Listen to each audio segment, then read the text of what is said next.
of Digital Strategy at Axiom Space. Here in just a few moments, we'll have a live conversation with Commander Michael Lopez Alegria and AX-3 pilot Walter Villaday, who, along with Alper Gezerovce and Marcus Want, are well into their first week aboard the International Space Station. The AX-3 mission is Axiom Space's third endeavor to the orbiting laboratory, and this crew has over 30 scientific studies on their schedule. This morning, the teams have been troubleshooting the signal from the station through the KU band, but I'm being told we should be okay to get a few moments with MLA and Walter. Commander, it's so good to see you. Where in the world, or should I say where over the world, are you right now? First, where in the station am I? I'm in the Kibo module, also known as the Japanese pressurized module, where a lot of the science experiment. As you look at me traveling that way, is far left, and that's straight ahead. If you're seeing me, it looks like my video. And then, as far as over the world, ask my colleague Walter. Oh, Walter. Oh, here he comes, floating into view.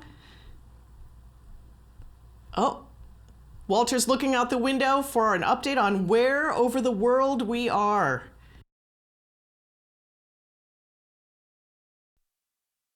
There's a lot of sea over here. I guess we are flying over the South Ocean, Pacific Ocean. Amazing. Yeah. A lot of blue. There's a lot of water out there, you may have heard. I have heard these things about our planet. I love that Walter really gives us a view of how big the space is. I guess I didn't realize how much area you have to work in there in that module. Walter, it's good to see you too. You're looking fantastic in microgravity, settling in well? Yeah, it's good to see you. It's been great to work over these days. We have been doing a great job, a lot of experiments and activities. Amazing to be over here. Well, I know this week has been full for you. We got to speak to you, Commander, a couple of days ago. Full of work that you're doing in this early days. What has stood out for both of you? Walter, you first.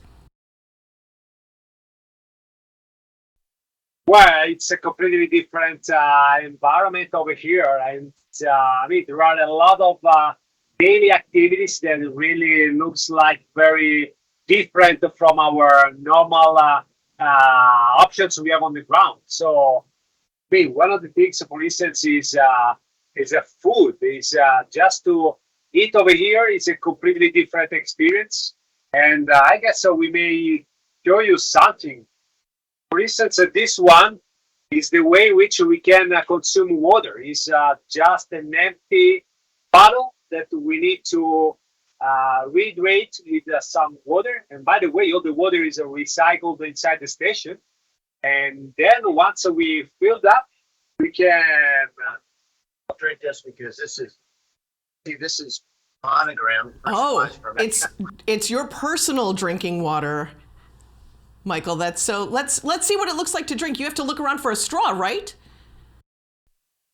Yeah, Walter's going to grab a straw. While he's doing that, I'm going to show you food. So this is most of our food comes packaged like this, whether it needs to be heated or not. This happens to be banana pudding. Ooh, I'm going to demonstrate here in a minute. If it's a hot food, you basically put it in an oven and between a couple of like spring water plates, and it heats up. Then it's just a simple matter of cutting it open and eating it.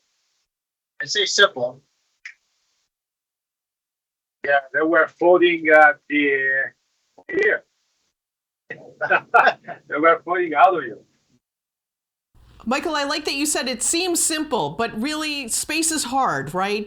Nothing is simple while you're floating in microgravity, I would assume. And does that go for the research that you're doing as well? It must be just as difficult to negotiate how you're moving your body and moving test tubes.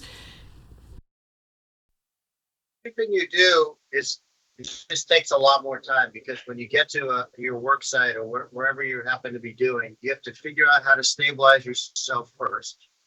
Every time you touch something, it pushes off of you with the same force as you push into it. So it's really, it takes, even typing on a keyboard, believe it or not, is enough force to push yourself away. So it is a challenge. You're absolutely right.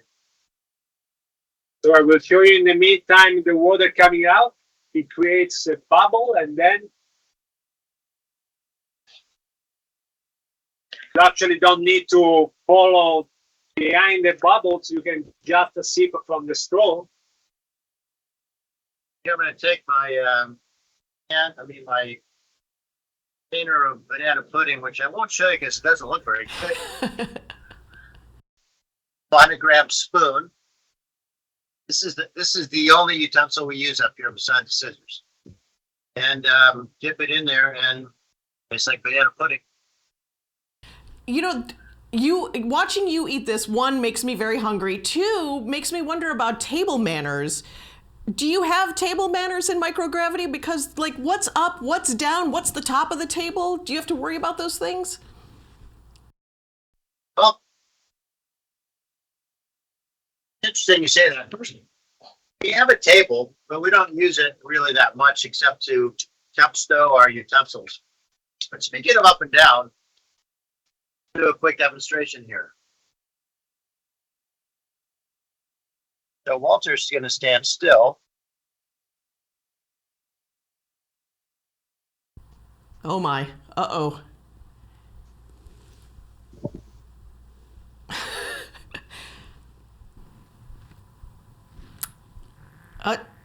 Looks like we have a loss of signal.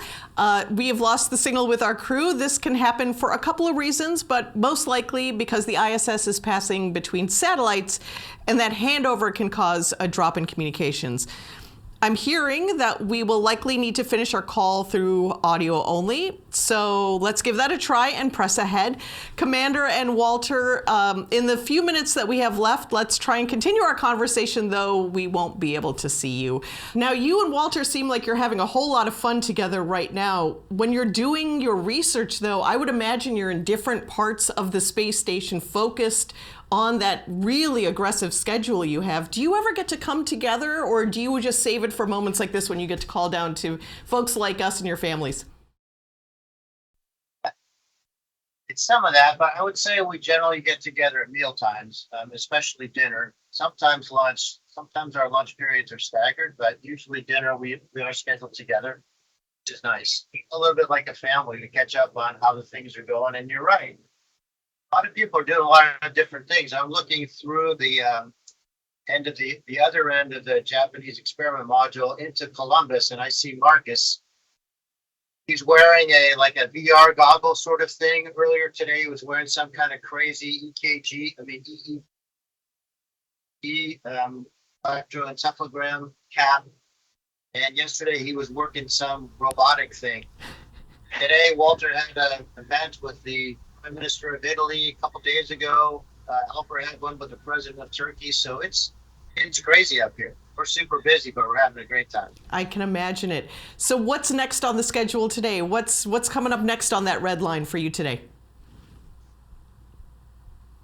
Toward the end of our day here, we work on GMT or UTC, so it's a little after 6 p.m. And so we'll be heading into our preparing for evening. They call it evening prep for work, and then the daily planning conference. So in that, we talk to Houston, Huntsville, Munich, Scuba, and Moscow. And then we'll have a similar call with the Axiom mission control team a little bit after that. And Walter, what are you looking forward to over the next couple of days? Right. There are a couple of interesting experiments are coming up. This morning I started to try a new suit that we are manufacturing in Italy. It's a kind of a smart suit integrating new fabrics with new sensors. And this is one of the experiments very interesting. But we have been talking about food. We are also doing some experiments about pasta. So for the new space station, I hope we may provide some kind of Italian pasta. And so we are testing the way in which pasta can be prepared and tested, and then how your tastes are changing up here. Are you doing just pasta, or is there sauce as well? Because I'm worried about the red sauce. I'm very clumsy in our gravity. I can't imagine a red sauce in microgravity. You are absolutely right. I mean, pasta is the first step, and the second step will be develop some tasty but healthy sauces. So step by step, we'll approach, and in the end, we're gonna have a full Italian pasta meal up here. Sounds excellent. Well, on behalf of your teams here at Axiom Space, those in Turkey, Sweden, Italy, and ESA, keep up the great work. I look forward to the next time we get to connect. Thanks. Always a pleasure to have you guys on board with us, and we'll see you next time. Well, unfortunately, we weren't able to have as much video with Commander MLA and Walter as we would have hoped due to some downlink issues because space is hard. However, what we did learn is that the crew is doing well and has a packed daily timeline tackling research projects for their nations and the European Space Agency, as well as conducting outreach engagements for organizations around the world. Axiom Space is dedicated to expanding access to low Earth orbit for countries like Italy that see this opportunity as a whole of country endeavor in space for the purposes of science, development, and innovation. You can learn more about the full portfolio of over 30 mission research projects in the days to come when the entire AX3 crew speaks live, hopefully, with Axiom Space Chief Scientist Lucy Lowe from Space to Ground. Stay tuned to Axiom Space on social media for a tune-in alert on how to join us. Go AX3.